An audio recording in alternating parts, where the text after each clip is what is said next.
तो हम head light को फॉलो करते हुए आगे गए हैं। दरख्त के पास हम लोग दरख्त हटाने की कोशिश कर रहे थे, तो एकदम मेरा कज़न ना, जो मेरे थोड़ा सा आगे था, वो दरख्त पर झुका हुआ था, हाथ उसने रखा दरख्त पे और भागा मेरे पास, उमर भागो पीछे भागो।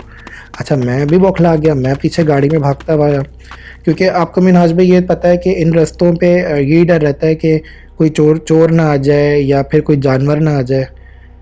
तो हम लोग खैर भागे हैं पीछे। अब भागे हैं तो अब मेरा कज़न जो ड्राइव कर रहा था वो कहता है तुम लोगों को क्या हुआ। तो जो मेरा कज़न जो मुझे जिसने खींचा था कि हमें वापस चलो वापस चलो, हम लोग गाड़ी में बैठे हैं, उसका सांस फूला हुआ, कहते हैं यहाँ से फ़ौरन निकालो गाड़ी। अच्छा, हम लोगों ने ना उसी उसी ट्रैक को रिवर्स करना शुरू कर दिया, मतलब उसी ट्रैक पे गाड़ी रिवर्स करना शुरू कर दी। बहुत ही हबड़ दबड़ में हमने गाड़ी रिवर्स की है। फिर थोड़ी सी नैरो रोड चौड़ी हुई है, तो हम लोगों ने गाड़ी ना टर्न करने के लिए ना, हम लोग मतलब टर्न करने के लिए हमने बोला कि गाड़ी टर्न कर लेते हैं, वरना रिवर्स में जाएंगे तुम खाई में गिर जाएंगे, क्योंकि हम लोग सब पैनिक में आ गए थे। तो मेरे कज़न ने, ड्राइवर जो था, उसने बोला कि कोई दो बंदे उतर के ना मुझे अब रास्ता बता दो, मैं टर्न किस तरह करूं, क्योंकि अब मैंने अगर अपने हिसाब से टर्न की तो हम नीचे गिर जाएंगे। मैं उतरा और मेरा जो एक और कज़न था वो उतरा, क्योंकि जो मेरा कज़न पहले उतरा था मेरे साथ, जो भागा था मुझे लेके, उसकी हालत नहीं थी, वो तो आधे बेहोश था और आधा होश में था। खैर मेरा एक और दूसरा कज़न उतरे हैं, मैं पीछे था और मेरा जो कज़न था दूसरा वाला वो आगे, गाड़ी के आगे खड़ा हुआ था।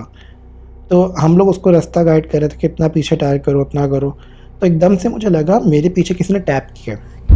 I was shock. मुझे ये चोरों का डर था, क्योंकि हमारे पास बहुत सारे फ़ोन्स थे, गिम्बल था, लैपटॉप थे, तो मुझे डर था चोरों का। मेरी एकदम बैंड बज गई, मैंने पीछे मुड़ के देखा, कोई भी नहीं। खैर मैंने उसको गाड़ी पे मार मार के टर्न करवा रहा था उससे मैं, कि हल्का हल्का टैप करके कि इस तरह से टायर करो, उस तरह से। दोबारा मेरे कंधे पे ना किसी ने टैप किया। अब मैं दोबारा पलटा हूँ, फिर भी कोई नहीं। अब मुझे समझ में आ गया कि कोई और सीन है यहाँ पे। मैंने जल्दी अपने कज़न को बोला कि जल्दी गाड़ी रिवर्स करो, क्योंकि हल्का सा टर्न रह गया था होने वाला ना।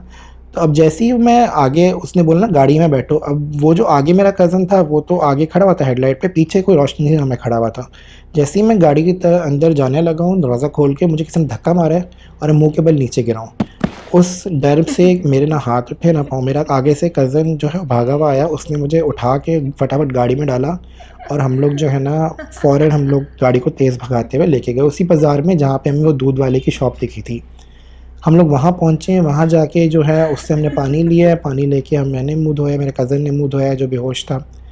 हम लोगों ने जब थोड़ा हम लोग हवास बहाना, मैंने बताया अपना वाक़या कि मेरे साथ ये हुआ, मेरे टैप हुआ था, मुझे धक्का दिया किसी ने। फिर तो जो मेरा कज़न था, जो पहले हम लोग झाड़ियाँ हटाने जो मेरे साथ गया था, उसने हमें बताया कि जब वो दरख्त हटाने के लिए झुका है वहाँ पे, तो उसने देखा कि 2-3 कोई बालों से काले बालों वाली कोई 2-3 3-4 फुट की कद की कोई चीज़ ना भागती हुई आ रही है।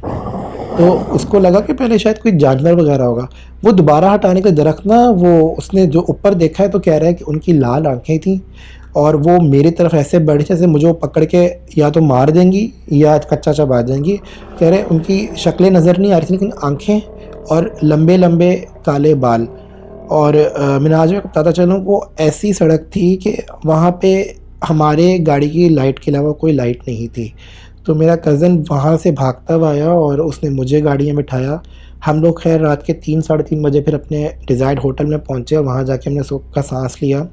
और ये वो वाक़या था जो रिसेंटली मेरे साथ पेश आया और ये मेरे लिए बहुत दिल दहला देने वाला वाक़या था।